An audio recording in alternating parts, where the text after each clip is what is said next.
వినియోగదారులకు అలర్ట్. మార్చి 1 నుంచి మారనున్న రూల్. ప్రతి నెల రాగానే పలు నిబంధనలు మారుతూ ఉంటాయి. ముఖ్యంగా ఎల్పీజీ గ్యాస్, బ్యాంకు నియమాలు, ఆర్థిక పరమైన నియమాలు, వడ్డీ రేట్లు తదితర అంశాలలో నిబంధనలు మారుతూ ఉంటాయి. అలాగే ఇప్పుడు ఫిబ్రవరి నెల ముగియనుంది, మార్చి నెల రానుంది. మార్చి 1 నుంచి పలు అంశాలలో నియమాలు మారనున్నాయి. ఫిబ్రవరి నెల ముగియబోతోంది. మార్చి నెల ప్రారంభం కావడానికి ఈ రోజు మాత్రమే మిగిలి ఉంది. కొత్త నెల ప్రారంభం నుండి చాలా నియమాలు మారుతాయి. అదే విధంగా మార్చి 1, 2025 నుండి అనేక పెద్ద ప్రారంభాలు మార్చి 1, 2025 నుండి అనేక పెద్ద నియమాలు మారబోతున్నాయి. ఇది మీ జేబును ప్రభావితం చేస్తుంది. అందుకే ఏ మార్పులు జరుగుతున్నాయో అవి మీ జీవితాన్ని ఎలా ప్రభావితం చేస్తాయో తెలుసుకుందాం. మీరు కూడా కష్టపడి సంపాదించిన డబ్బును సురక్షితంగా ఉంచుకోవడానికి ఫిక్స్డ్ డిపాజిట్ లో పెట్టుబడి పెట్టే వారిలో ఒకరైతే ఈ వార్త మీకు చాలా ముఖ్యమైనది. మార్చి 2025 నుండి బ్యాంక్ ఎఫ్డి నియమాల్లో కొన్ని ప్రధాన మార్పులు జరుగుతున్నాయి.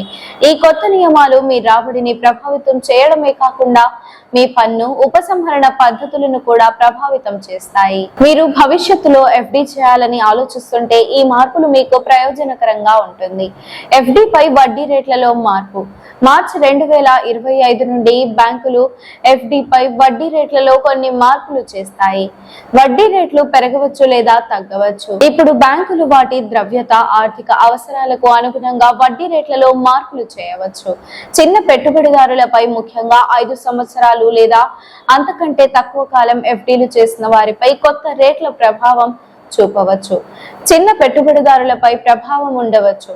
5 సంవత్సరాలు లేదా అంతకంటే తక్కువ కాలం ఎఫ్డీలు చేసిన వారిపై కొత్త రేట్ల ప్రభావం చూపవచ్చు. చమురు కంపెనీలు ప్రతి నెల మొదటి తేదీన ఎల్పీజీ ధరలను సమీక్షిస్తాయి. అటువంటి పరిస్థితిలో మార్చి 1, 2025 తెల్లవారుజామున సిలిండర్ ధరలలో మార్పును మీరు చూడవచ్చు. సవరించిన ధరలు ఉదయం 6 గంటలకు విడుదలయ్యే అవకాశం ఉంది. ప్రతి నెల 1వ తేదీన చమురు కంపెనీలు విమాన ఇంధనం ధరలను, అంటే ఎయిర్ టర్బైన్ ఇంధనం ధరలను కూడా మారుస్తాయి. అందుకే ప్రతి నెల 1వ తేదీన ధరల్లో మార్పులు ఉండవచ్చు. ఖాతాలకు నామినేషన్ ప్రక్రియను మెరుగుపరచడానికి securities and exchange board of India కొత్త మార్గదర్శకాలను అమలు చేసింది.